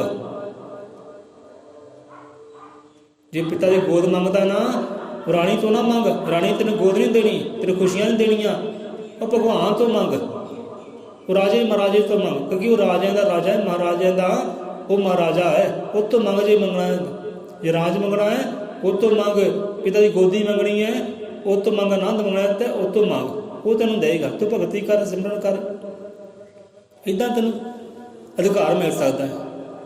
ਹੁਣ ਬੱਚਾ ਸੀ, ਹੁਣ ਕਥਾ ਕਹਾਣੀ ਵਿੱਚ 5 ਸਾਲ ਦੀ ਉਮਰ ਵੀ ਦੱਸੀ ਗਈ ਹੈ ਤੇ 7 ਸਾਲ ਦੀ ਉਮਰ ਵੀ ਦੱਸੀ ਗਈ ਹੈ। 7 ਸਾਲ ਤੇ 5 ਸਾਲ 'ਚ ਫਰਕ ਹੀ ਹੈ, ਤਾਂ ਬੱਚਾ ਹੀ ਬਾਲਕ ਹੀ ਹੈ, ਪਰ ਮੱਤ ਵਾਲਾ ਹੈ। ਮੱਤ ਵਾਲਾ ਕਿਉਂ ਹੈ? ਕਿਉਂਕਿ ਮਹਾਰਾਜ ਦਾ ਪੁੱਤਰ। ਮੱਤ ਵਾਲਾ ਇਸ ਕਰਕੇ ਕਿਉਂਕਿ ਰਾਜੇ ਮਹਾਰਾਜ ਦਾ ਪੁੱਤਰ ਹੈ। ਜਿਹੜੇ ਸਾਰੇ ਲੋਕ ਕਹਿੰਦੇ ਨਾ ਕਿ ਜਿਹਦੀ ਕੋਠੀ ਦਾਣੇ ਉਹਦੇ ਬਾਲ ਵੀ ਸਿਆਣੇ, ਵੱਜਦੇ ਸਲੂਟ ਭਾਵੇਂ ਹੁਣ ਅੰਨੇ ਕਾਣੇ। ਜਿਹਦੀ ਕੋਠੀ ਦਾਣੇ ਹੈ, ਭਾਵੇਂ ਜਿਹਦੇ ਕੋਲ ਮਾਤੇ ਸਮਾਤੇ ਰਾਜ ਭਾਗ ਹੈ, ਸਿੰਘਾਸਨ ਹੈ, ਉਹਦੇ ਬੱਚੇ ਵੀ ਬੁੱਧੀਮਾਨੀ ਹੁੰਦੇ ਹੈ, ਸਿਆਣਪਾ ਵਾਲੇ ਹੁੰਦੇ ਹੈ, ਭਾਵੇਂ ਅੰਨੇ ਕਾਣੇ ਕਿਉਂ ਨਾ ਹੋਣ, ਉਹਨਾਂ ਨੂੰ ਸਲਾਮਾ ਹੁੰਦੀ ਹੈ, ਉਹਨਾਂ ਦੇ ਸਾਰੇ ਸ਼ਗਨ ਵਿਹਾਰ ਹੁੰਦੇ ਆ। ਜਿਹਦੀ ਕੋਠੀ ਦਾਣੇ ਉਹਦੇ ਬਾਲ ਵੀ ਸਿਆਣੇ, ਵੱਜਦੇ ਸਲੂਟ ਭਾਵੇਂ ਹੋਣ ਅੰਨੇ ਕਾਣੇ। ਰਾਜੇ ਦਾ ਪੁੱਤਰ ਹੈ, ਮਹਾਰਾਜ ਦਾ ਪੁੱਤਰ ਹੈ, ਉਦਾਂ ਦੀ ਮੱਤ ਹੋਣੀ ਹੈ। ਚਲੋ ਫੈਸਲਾ ਹੋ ਗਿਆ। ਹੁਣ ਗੱਲ ਬਹਿ ਗਈ ਹਿਰਦੇ ਅੰਦਰ ਕਿ ਹਾਂ ਭਗਤੀ ਕਰਨੀ ਹੈ। ਹੁਣ ਰੱਬ ਤੋਂ ਹੱਕ ਮੰਗਣਾ ਹੈ, ਰੱਬ ਤੋਂ ਰਾਜ ਮੰਗਣਾ ਹੈ, ਰੱਬ ਤੋਂ ਇਹ ਆਨੰਦ ਮੰਗਣਾ ਹੈ। ਇਹ ਹੱਕ ਮੇਰੀ ਮਾਤਾ ਨੂੰ ਵੀ ਮਿਲਦੇ ਤੇ ਮੈਨੂੰ ਵੀ ਹੱਕ ਮਿਲੇ। ਇਹ ਹੁਣ ਰੱਬ ਤੋਂ ਮੰਗਣਾ, ਭਗਤੀ ਕਰਨੀ ਮੈਂ ਵੀ। ਚਲੋ ਦੋਨੇ ਹੀ ਰਾਤ ਨੂੰ ਸੁੱਤੇ ਆ। ਹੁਣ ਇਹੀ ਗੱਲ ਮਨ 'ਚ ਦੌੜ ਰਹੀ ਹੈ ਧਰੁਵ ਦੇ। ਅੱਧੀ ਰਾਤ ਹੋਈ ਹੈ ਤੇ ਉੱਠਿਆ ਹੈ ਤੇ ਉੱਠ ਕੇ ਵਿਸ਼ਨੂੰ ਭਗਵਾਨ ਦੀ ਮੂਰਤੀ ਅੱਗੇ ਗਿਆ ਕਿ ਹੈ ਭਗਵਾਨ, ਹੁਣ ਮੈਂ ਤੇਰੇ ਕੋਲ ਆ ਰਿਹਾ, ਮੈਂ ਤੇਰੇ ਵੱਲ ਹੁਣ ਆ ਰਿਹਾ ਹੈ, ਮੇਰੇ ਨਾਲ ਮੇਲ ਮਿਲਾਪ ਕਰੀ। ਹੁਣ ਅਰਦਾਸ ਬੇਨਤੀ ਅੱਗੇ ਮਾਤਾ ਅੱਗੇ ਖੜ ਕੇ ਕੀਤੀ ਕਿ ਮਾਤਾ ਮੈਂ ਘਰੋਂ ਜਾ ਰਿਹਾ, ਤੂੰ ਸੁੱਤੀ ਹੈ, ਜੇ ਤੂੰ ਜਾਗਦੀ ਹੁੰਦੀ ਤਾਂ ਮੈਨੂੰ ਕਦੇ ਤੋਰਦੀ ਨਾ, ਤੂੰ ਮੈਨੂੰ ਤੋਰਨਾ ਨਹੀਂ ਸੀ, ਇਸ ਕਰਕੇ ਮੈਂ ਤੈਨੂੰ ਸੁੱਤੀ ਨੂੰ ਛੱਡ ਕੇ ਜਾ ਰਿਹਾ ਹੈ, ਮੈਨੂੰ ਮਾਫ਼ ਕਰੀ। ਮੈਂ ਹੁਣ ਆਪਣਾ ਰਾਜ ਸਿੰਘਾਸਨ ਲੈਣ ਵਾਸਤੇ, ਅਧਿਕਾਰ ਹੱਕ ਲੈਣ ਵਾਸਤੇ ਰੱਬ ਦੇ ਨਾਲ ਮੇਲ ਮਿਲਾਪ ਕਰਨ ਲਈ ਚੱਲਿਆ, ਉਹ ਤੂੰ ਹੱਕ ਲੈਣੇ ਚੱਲਿਆ, ਭਗਤੀ ਕਰਨ ਚੱਲਿਆ। ਤੂੰ ਘਬਰਾਈ ਨਾ, ਚਿੰਤਾ ਨਾ ਕਰੀ ਤੇ ਮੈਨੂੰ ਮਾਫ਼ ਕਰੀ, ਕਿਉਂਕਿ ਤੈਨੂੰ ਛੱਡ ਕੇ ਜਾ ਰਿਹਾ। ਉਹੀ ਕਹਾਣੀ ਜਿੱਦਾਂ ਮਹਾਤਮਾ ਬੁੱਧ ਜੀ, ਮਹਾਤਮਾ ਬੁੱਧ ਵੀ ਇੱਦਾਂ ਹੀ ਗਏ ਸੀ, ਆਪਣੇ ਛੋਟੇ ਜਿਹੇ ਬੱਚੇ ਨੂੰ, ਆਪਣੀ ਪਤਨੀ ਨੂੰ ਅੱਧੀ ਰਾਤ ਛੱਡ ਕੇ ਤੁਰ ਗਏ ਸੀ ਬਾਹਰ ਜੰਗਲਾਂ ਵਿੱਚ ਭਗਤੀ ਕਰਨ ਵਾਸਤੇ, ਤਪੱਸਿਆ ਕਰਨ ਵਾਸਤੇ। ਇੱਥੇ ਪੁੱਤਰ ਧਰੁਵ ਨੇ ਵੀ ਇੱਦਾਂ ਹੀ ਕੀਤਾ, ਅੱਧੀ ਰਾਤ ਹੋਈ ਤੇ ਉੱਠ ਕੇ ਜੰਗਲ ਵੱਲ ਤੁਰ ਪਿਆ, ਹੁਣ ਰੱਬ ਦੇ ਨਾਲ ਮੇਲ ਮਿਲਾਪ ਕਰ ਲਏ। ਹੁਣ ਆਵਾਜ਼ਾਂ ਮਾਰਦਾ, ਹੇ ਈਸ਼ਵਰ, ਹੇ ਈਸ਼ਵਰ, ਹੇ ਈਸ਼ਵਰ, ਆਪ ਕਿੱਧਰ ਹੋ, ਮੈਨੂੰ ਦਰਸ਼ਨ ਦਿਓ। ਹੇ ਈਸ਼ਵਰ, ਮੈਂ ਆਪ ਵਾਸਤੇ ਆਇਆ, ਮੈਨੂੰ ਦਰਸ਼ਨ ਦਿਓ। ਆਵਾਜ਼ਾਂ ਮਾਰਦਾ ਹੈ ਜੰਗਲਾਂ ਵਿੱਚ ਜਾ ਕੇ, ਹੇ ਈਸ਼ਵਰ ਮੈਨੂੰ ਦਰਸ਼ਨ ਦਿਓ, ਆਪ ਦੇ ਦਰਸ਼ਨ ਦਾਰੇ ਵਾਸਤੇ ਮੈਂ ਆਇਆ, ਆਪ ਦੇ ਨਾਲ ਗੱਲਬਾਤ ਕਰਨੀ ਹੈ, ਆਪ ਤੇ ਅੱਗੇ ਇੱਕ ਮੰਗ ਲੈ ਕੇ ਆਇਆ, ਮੈਨੂੰ ਦਰਸ਼ਨ ਦਿਓ, ਤੁਸੀਂ ਕਿੱਥੇ ਹੋ। ਹੁਣ ਚਲੋ ਅੱਧੀ ਰਾਤ ਨੂੰ ਤੁਰਿਆ, ਸਮਾਂ ਉਦੋਂ ਵੀ ਇਹੋ ਜਿਹਾ ਸੀ, ਅੱਜ ਵੀ ਉਹੀ ਹੈ। ਅੱਜ ਵੀ ਚੋਰ ਡਕੈਤੀ ਬਹੁਤ ਦੁਨੀਆ ਅੰਦਰ ਹੈ, ਉਦੋਂ ਵੀ ਚੋਰ ਡਕੈਤੀ ਬਹੁਤ ਹੁੰਦੇ ਸੀ, ਡਾਕੂ ਹੁੰਦੇ ਸੀ। ਹੁਣ ਜੰਗਲ ਦੇ ਰਸਤੇ ਤੁਰਿਆ ਹੈ, ਅੱਗੇ ਬੈਠੇ ਹੈ ਲੁਟੇਰੇ, ਡਾਕੂ ਲੋਕ, ਲੋਕਾਂ ਨੂੰ ਲੁੱਟਣ ਵਾਸਤੇ। ਉਹ ਵੀ ਉਡੀਕਦੇ ਕਿ ਰਾਹੀ ਆ ਨਹੀਂ ਰਿਹਾ, ਕਾਫੀ ਦਿਨ ਹੋ ਗਏ। ਹੁਣ ਬੱਚੇ ਨੂੰ ਦੇਖਿਆ, ਧਰੁਵ ਨੂੰ ਵੇਖਿਆ ਤੇ ਗਲ ਦੇ ਅੰਦਰ ਗਹਿਣੇ ਪਾਏ ਹੋਏ ਆ, ਬੜੇ ਗਹਿਣਿਆਂ ਨਾਲ ਸਜਿਆ ਹੋਇਆ ਹੈ। ਲੈ ਵੀ ਬੱਚਾ ਆ ਰਿਹਾ ਹੈ ਤਾਂ ਬੱਚਾ ਹੀ ਹੈ, ਲੱਗਦਾ ਕੋਈ ਰਾਜਕੁਮਾਰ ਹੈ, ਜਿਹੋ ਜਿਹਾ ਪਹਿਰਾਵਾ ਹੈ, ਜਿਹੋ ਜਿਹੇ ਗਹਿਣੇ ਪਾਏ ਤਾਂ ਤੇ ਕੋਈ ਰਾਜਕੁਮਾਰ ਲੱਗਦਾ ਹੈ। ਚਲੋ ਛੱਡੋ, ਅਸੀਂ ਰਾਜਕੁਮਾਰ ਤੋਂ ਕੀ ਲੈਣਾ ਹੈ, ਆਪਾਂ ਗਹਿਣੇ ਲੁੱਟਦੇ ਹਾਂ ਤੇ ਬਾਅਦ ਕਤਲ ਕਰ ਦਿੰਦੇ ਹਾਂ। ਕਿਉਂਕਿ ਜੇ ਰਾਜੇ ਕੋਲ ਗੱਲ ਪਹੁੰਚ ਗਈ, ਸਾਨੂੰ ਫਾਂਸੀ ਹੋਏਗੀ, ਸਜ਼ਾ ਹੋਏਗੀ। ਭੈ ਹੁੰਦਾ ਸੀ, ਡਰ ਹੁੰਦਾ ਸੀ, ਪਰ ਕਾਰਜ ਕਰਦੇ ਸੀ। ਅੱਜ ਵੀ ਉਹੀ ਹਾਲ, ਅੱਜ ਵੀ ਚੋਰ ਡਕੈਤੀ ਬਹੁਤ ਹੈ, ਕਾਨੂੰਨ ਦਾ ਅੱਜ ਵੀ ਡਰ ਹੈ, ਪੁਲਿਸ ਦਾ ਡਰ ਹੈ, ਪਰ ਕਾਰਜ ਉਹ ਕਰਦੇ ਆ, ਚੋਰੀਆਂ ਕਰਦੇ, ਡਕੈਤੀਆਂ ਕਰਦੇ। ਉਦੋਂ ਵੀ ਇੱਦਾਂ ਹੁੰਦਾ ਸੀ, ਡਾਕੂ ਹੁੰਦੇ ਸੀ, ਲੁੱਟਾਂ ਖੋਹਾਂ ਕਰਦੇ ਸੀ, ਰਾਜੇ ਤੋਂ ਡਰਦੇ ਸੀ, ਪਰ ਕਾਰਜ ਕਰਦੇ ਸੀ। ਹੁਣ ਪੁੱਤਰ ਧਰੁਵ ਨੂੰ ਵੇਖਿਆ, ਗਹਿਣੇ ਵੇਖੇ ਤੇ ਲੁੱਟਣ ਵਾਸਤੇ ਆ ਗਏ। ਹਾਈ ਬਾਲਕ ਕਿੱਧਰ ਚੱਲਿਆ? ਹੁਣ ਧਰੁਵ ਕਹਿਣ ਲੱਗਾ ਕਿ ਰੱਬ ਦੇ ਬੰਦਿਓ, ਕੀ ਆਪ ਨੂੰ ਪਤਾ ਹੈ ਕਿ ਹਾਂ ਵੀ ਮੈਂ ਰੱਬ ਨੂੰ ਮਿਲਣਾ ਹੈ? ਆਪ ਨੂੰ ਪਤਾ ਕਿ ਰੱਬ ਕਿੱਥੇ ਰਹਿੰਦਾ ਹੈ? ਬੱਚਾ, ਜੇ ਆਪ ਨੂੰ ਪਤਾ ਹੋਵੇ ਕਿ ਰੱਬ ਕਿੱਥੇ ਰਹਿੰਦਾ ਹੈ ਤੇ ਮੇਰੇ ਮੇਲ ਮਿਲਾਪ ਰੱਬ ਨਾਲ ਕਰਵਾ ਦਿਓ। ਡਾਕੂ ਕਹਿਣ ਲੱਗੇ ਕਿ ਹਾਂ ਵੀ ਤੇਰਾ ਮੇਲ ਮਿਲਾਪ ਰੱਬ ਨਾਲ ਕਰਵਾ ਦਿੰਦੇ ਆ, ਪਹਿਲਾਂ ਜਿੰਨੇ ਵੀ ਗਹਿਣੇ ਪਾਏ ਨਾ ਤਾਂ ਤੇ ਇਹ ਸਾਨੂੰ ਦੇ ਦੇ। ਬੜੇ ਪਿਆਰ ਦੇ ਨਾਲ ਗਹਿਣੇ ਲਾ ਕੇ ਡਾਕੂ ਨੂੰ ਫੜਾਏ, ਲੈ ਭਾਈ ਆ ਸੰਭੋ, ਹੁਣ ਮੇਰੇ ਰੱਬ ਨਾਲ ਮੇਲ ਕਰਾਓ। ਹੁਣ ਰੱਬ ਨਾਲ ਕੀ ਮੇਲ ਕਰਾਉਣੇ ਸੀ? ਹੁਣ ਕਤਲ ਕਰ ਲਈ, ਧਰੁਵ ਨੂੰ ਲੈ ਗਏ, ਚਲੋ ਹੁਣ ਕਤਲ ਕਰੀਏ, ਗਹਿਣੇ ਤਾਂ ਚੋਰੀ ਕਰ ਲਏ, ਹੁਣ ਲੱਗੇ ਕਤਲ ਕਰਨ। ਉਧਰੋਂ ਰਾਖਾ ਵੀ ਪਰਮਾਤਮਾ ਆਪ ਹੀ ਹੈ, ਆਪਣੇ ਭਗਤਨ ਕਾ ਆਪੇ ਰਾਖਾ, ਆਪੇ ਨਾਮ ਜਪਾਵੇ। ਨਾਮ ਜਪਾਉਣ ਵਾਲਾ ਵੀ ਉਹੀ ਹੈ ਤੇ ਰੱਖਿਆ ਸੰਭਾਲ ਕਰਨ ਵਾਲਾ ਵੀ ਉਹ ਆਪੇ ਹੀ ਹੈ। ਹੁਣ ਆਪ ਹੀ ਰਖਵਾਲਾ ਬਣ ਕੇ ਆ ਗਿਆ। ਰਖਵਾਲਾ ਕਿੱਦਾਂ ਬਣ ਕੇ ਆ ਗਿਆ ਕਿ ਮਾਤਾ ਲక్ష్ਮੀ ਉੱਥੇ ਆਪ ਪ੍ਰਗਟ ਹੋ ਗਈ ਹੈ ਹੁਣ ਧਰੁਵ ਦੀ ਰੱਖਿਆ ਵਾਸਤੇ। ਹੁਣ ਧਰੁਵ ਦੀ ਰੱਖਿਆ ਕੀਤੀ ਹੈ ਉਹਨਾਂ ਲਟੇਰਿਆਂ ਤੋਂ, ਲੁਟੇਰਿਆਂ ਨੂੰ ਕੀਤਾ ਖਤਮ, ਪੁੱਤਰ ਦੀ ਕੀਤੇ ਰੱਖਿਆ। ਬੜੇ ਪ੍ਰੇਮ ਨਾਲ ਪੁੱਛਦੀ ਹੈ ਕਿ ਹਾਂ ਵੀ ਪੁੱਤਰ, ਅੱਧੀ ਰਾਤ ਤੂੰ ਕਿੱਧਰ ਜਾ ਰਿਹਾ? ਬਾਲਕ ਅਵਸਥਾ ਤੇਰੀ, ਜਾ ਕੇ ਆਰਾਮ ਕਰ, ਸੌਂ, ਮਾਂ ਦੀ ਗੋਦ 'ਚ ਆਨੰਦ ਲੈ। ਉਹ ਕਹਿਣ ਲੱਗਾ ਮਾਤਾ ਤੂੰ ਕੌਣ ਹੈ? ਕਹਿੰਦੀ ਮੈਂ ਮਾਤਾ। ਤੂੰ ਮਾਤਾ ਤਾਂ ਹੈ, ਪਰ ਹਰ ਇੱਕ ਰਿਸ਼ਤੇ ਦਾ ਕੋਈ ਨਾਮ ਹੁੰਦਾ ਹੈ। ਸੋਚੀ ਪੈ ਗਈ ਮਾਤਾ, ਭੇਖ ਬਦਲਿਆ ਹੋਇਆ ਸੀ। ਰਿਸ਼ਤੇ ਦਾ ਨਾਮ ਕੀ ਹੈ? ਆਪ ਦਾ ਨਾਮ ਕੀ ਹੈ? ਮਾਤਾ ਲక్ష్ਮੀ ਕਹਿਣ ਲੱਗੀ ਮੇਰਾ ਨਾਮ ਵਿਸ਼ਨੂੰ ਪ੍ਰਿਯ ਹੈ। ਮੇਰਾ ਨਾਮ ਕਹਿੰਦੇ ਵਿਸ਼ਨੂੰ ਪ੍ਰਿਯ ਹੈ। ਚਲੋ ਠੀਕ ਹੈ, ਵਿਸ਼ਨੂੰ ਪ੍ਰਿਯ ਹੈ। ਕਹਿੰਦੀ ਅਸੀਂ ਵਿਸ਼ਨੂੰ ਭਗਵਾਨ ਦੀ ਖੋਜ ਵਾਸਤੇ ਨਿਕਲੇ ਆ।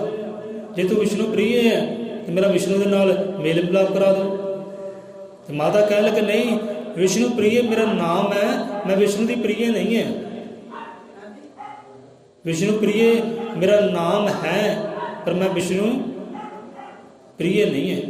ਮੈਂ ਵਿਸ਼ਨੂੰ ਦੀ ਪ੍ਰਿਯ ਨਹੀਂ ਹੈ, ਵਿਸ਼ਨੂੰ ਪ੍ਰਿਯ ਮੇਰਾ ਨਾਮ ਹੈ। ਮੈਂ ਮੇਲ ਮਿਲਾਪ ਵਿਸ਼ਨੂੰ ਨਾਲ ਆਪਦਾ ਨਹੀਂ ਕਰਵਾ ਸਕਦੀ। ਬਾਲਕ ਉਮਰ ਹੈ, ਬਾਲਕ ਅਵਸਥਾ ਹੈ, ਪੁੱਤ ਤੁਸੀਂ ਜਾਓ ਆਪਣੇ ਘਰ 'ਚ ਆਰਾਮ ਕਰੋ। ਭਗਤੀ ਕਰਨੀ ਬਹੁਤ ਕਠਿਨ ਅਨੋਖੀ ਹੈ। ਜਿਵੇਂ ਸਤਿਗੁਰੂ ਗਿਆਨਨਾਥ ਵਰਸਨ ਹੁੰਦੇ ਨੇ, ਭਗਤੀ ਕਰਨੀ, ਯੋਗ ਕਮਾਉਣਾ, ਜਿਉਂਦਿਆਂ ਜਾਨ ਤਲੀ ਤੇ ਧਰਨੀ, ਲੋਹਾ ਤਾਕ ਜੀਭ ਸੰਗ ਚਟਣਾ, ਸ਼ੇਰਾਂ ਦੀ ਸਵਾਰੀ ਕਰਨੀ।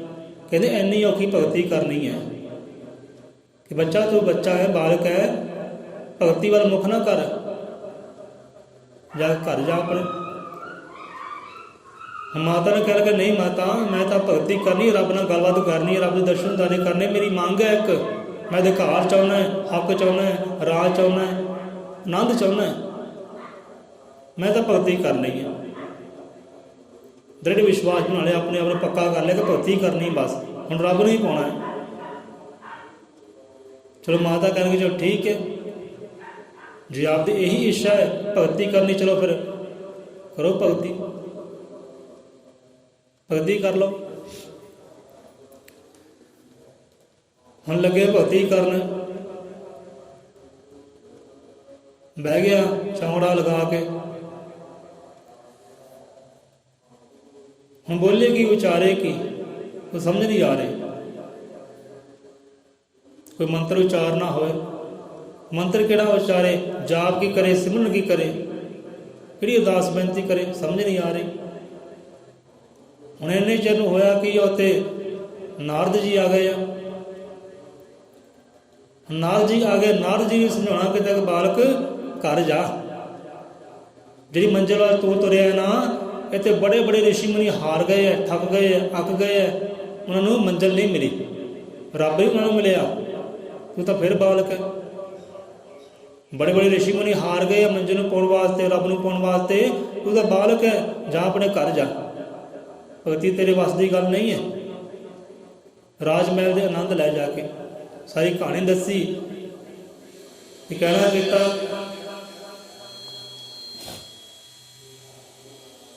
कि जा भाई घर जा, भगती करनी औखी काम है, पर नहीं मन्ने। पुत्र ध्रुव ना मन्ने, नहीं भगती करनी है, तुसी मैंने भगती तो रोकते हो, तुसी मित्र नहीं हो, तुसी रब दे बंदे नहीं, तुसी मेरे दुश्मन हो जे मैंने भगती तो रोकते हो। तो मैं श्रद्धा वेखी पुत्र ध्रुव दी नारद जी ने, चलो ठीक है जी, आपने भगती ही करनी है कि चलो तुहानूं एक मंत्र दिन्ने आ, एक तुहानूं मंत्र दिन्ने आ, श्लोक दिन्ने आ, वो मंत्र का जाप करो, आपकी भगती प्रवान हो सकती है। कि तुहाडा साडा रिश्ता हुण गुरु ते चेले का बन गया। हे ध्रुव, तेरा मेरा रिश्ता हुण एक गुरु एक चेले का रिश्ता बन गया है कि तुहानूं मंत्र दिन्ने आ। सो ओम नाम का मंत्र देता है कि वासुदेव नूं चेते करो, वासुदेव का सिमरन करो, ओम वासुदेवे नमः। ओम नाम का जाप देता है, वासुदेव नूं चेते करो और रब नूं चेते करो। इस तरीके के मंत्र के नाल भगती करो, तुहानूं मंजिल मिल सकती है, मंजिल तुहानूं मिल सकती है। हुण ओम नाम का जाप करन लगे, मंत्र ले लिया नारद जी तो, रिश्ता बन गया गुरु ते चेले का। क्योंकि रब की दरगाह तक पहुँचना है ना, सतगुर का होना जरूरी है, कि सतगुरु राह दिखलाउंदा है, रब के घर नूं किहड़ा राह जांदा है, कि सतगुरु जुगती दिंदा, ढंग दिंदा कि उहनूं पाउणा किद्दां है, उह नाम तक पहुँचना किद्दां है, सतगुरु। सो इत्थे सतगुरु की वडियाई है। हुण जुगती दित्ती है, ढंग दिता है, नामा दिता है, गुरमंत्र दिता है, लै भी हुण भगती करो, हुण जाप करो, आप पहुँच सकते हो। इधर जाप दिता है, मंत्र दिता है, वो इंद्र देवता उधर राजा है देवतियां का, इंद्र देव देवतियां का राजा। ਉਹਦੇ अंदर भै उत्पन्न हो गया, डर उत्पन्न हो गया कि शायद ये बालक मेरा राज खोण वास्ते, मेरा सिंघासन खोण वास्ते भगती करता, सिमरन करता। कि बहुत बारी इदा होया इंद्र राजे नाल, इंद्र राजे के सिंघासन में बहुत बार खोया गया है। कई भगतां ने राज किया इंद्र के सिंघासन से स्वर्गपुरी में, क्योंकि उन्होंने भी शराब मिलिया होया सी। राजे इंद्र को भै उत्पन्न हो गया, डर उत्पन्न हो गया कि बालक भगती करता है मेरा राज खोण वास्ते, इन्होंने मेरा राज मंगता है। हम किया कि इंद्र देवते ने हनेरिया चलाउण लगा, कई झक्खड़ चलाए, हनेरिया चलाइया, गड़े बरसाए, पर ध्रुव ना डोलिया। भगती करनी तो करनी है, रब ने पाउणा है तो पाउणा है, जिहड़ी मर्जी संकट आ जाए, विपता आ जाए, हुण मैं भगती नहीं छड्डना, जो मर्जी हो जाए। अपना जाप करता रहा, सिमरन करता, ओम नाम का जाप उचारता रहा सना दे नाल, उच्ची उच्ची ओम नाम उचारता रहा। इंद्र ने पूरा जोर लाया, थक गया, हार गया। हुण इत्थे भी सतगुरु राखा है। हुण भगत ते शिष्य कोई संकट आता है, उत्ते सतगुरु राखा है, इत्थे उत्थे रख वाला मेरा सतगुरु दीन दयाला। हुण नारद जी उत्थे ही प्रगट हो गए। इंद्र को समझाना कहता है कि इंद्रदेव की कर रहा है, बालक है, वो भगती करता है, सिमरन करता है, वो प्रभु को पाने वास्ते, वो अपना हक चाहता है, वो अपना अधिकार चाहता है, पिता की गोद चाहता है। जिहड़ा अधिकार उत्तम को मिल रहा है ना, वो अधिकार वो चाहता है कि वड्डा परिवार वो है, वड्डे नूं अधिकार होना चाहिए, राज भाव का पिता की गोदी में बहना चाहता है। ਉਹ ਅਧਿਕਾਰ ਮੰਗਦਾ ਹੈ, ਉਹ ਰੱਬ ਤੋਂ ਅਧਿਕਾਰ ਮੰਗਣ ਲੱਗਾ ਹੈ। ਉਹ ਤੇਰਾ ਰਾਜ ਖੋਹਣ ਦੀ ਭੁੱਖ ਵਿੱਚ ਨਹੀਂ ਹੈ, ਉਹ ਤੇਰਾ ਰਾਜ ਨਹੀਂ ਚਾਹੁੰਦਾ, ਉਹਨੂੰ ਤੇਰਾ ਸਿੰਘਾਸਨ ਚਾਹੀਦਾ, ਉਹਨੂੰ ਪਿਤਾ ਦੀ ਗੋਦ ਚਾਹੀਦੀ ਹੈ। ਉਹ ਆਪਣਾ ਅਧਿਕਾਰ ਲੈਣ ਵਾਸਤੇ ਪ੍ਰਭੂ ਦੀ ਭਗਤੀ ਕਰਦਾ ਹੈ। ਤੁਸੀਂ ਕਿਉਂ ਜ਼ੁਲਮ ਕਰਦੇ ਹੋ? ਉਹਤੇ ਨਾਰਦ ਜੀ ਨੇ ਸਮਝਾਉਣਾ ਕੀਤਾ ਇੰਦਰਦੇਵ ਨੂੰ, ਫਿਰ ਢਲਿਆ, ਫਿਰ ਸਮਝ ਆਈ ਹੈ। ਇੱਕ ਸਾਰ ਇੱਕ ਮਨ ਚਿੱਤ ਹੋ ਕੇ ਲੱਗ ਪਿਆ ਫਿਰ ਭਗਤੀ ਵਿੱਚ। ਹੁਣ ਟਾਈਮ ਕਾਫੀ ਹੋ ਗਿਆ, ਇੱਥੇ ਆਪਾਂ ਕਥਾ ਕਹਾਣੀ ਨੂੰ ਵਿਸ਼ਰਾਮ ਦਿੰਦੇ ਹਾਂ, ਤੇ ਕੱਲ੍ਹ ਦੀ ਕਥਾ ਕਹਾਣੀ ਆਪਾਂ ਇੱਥੋਂ ਫੇਰ ਸ਼ੁਰੂ ਕਰ ਲਾਂਗੇ। ਸੋ ਰਲ ਮਿਲ ਕੇ ਫਤਿਹ ਬੁਲਾਈਏ, ਆਸਰਾ ਲਈਏ ਉਹ ਰੱਬ ਦੇ ਨਾਮੇ ਦਾ, ਉਹ ਆਸਰਾ ਲਈਏ ਉਹਦੇ ਨਾਮ ਦਾ, ਕਿਉਂਕਿ ਉਹਦੇ ਨਾਮ ਵਿੱਚ ਸਾਰੇ ਸੁੱਖ ਹੈ, ਉਹਦੇ ਨਾਮ ਵਿੱਚ ਸਾਰੀ ਆਨੰਦ ਹੈ। ਉਹੀ ਸਾਰਿਆਂ ਨੂੰ ਰਾਜ ਬਖਸ਼ਣ ਵਾਲਾ ਹੈ, ਆਨੰਦ ਬਖਸ਼ਣ ਵਾਲਾ ਹੈ, ਨੀਚੋਂ ਉੱਚ ਕਰਨ ਵਾਲਾ ਹੈ, ਦਾਸਾਂ ਤੋਂ ਮਾਲਕ ਭਰਾਉਣ ਵਾਲਾ ਉਹੀ ਹੈ। ਉਹਦੇ ਨਾਮ ਦਾ ਆਸਰਾ ਲਈਏ, ਜਿੱਦਾਂ ਹੁਣ ਨਾਮ ਦਾ ਆਸਰਾ ਧਰੁਵ ਲੈ ਰਿਹਾ ਹੈ। ਬੋਲੇ ਸੌਂਦਰ ਪੈ ਅਜ਼ਰ ਮਤਰ ਕਾਲਦਰਸ਼ੀ, ਸ਼੍ਰੀ ਗੁਰੂ ਵਾਲਮੀਕੀ ਭਗਵਾਨ ਜੀ ਕੀ ਜੈ।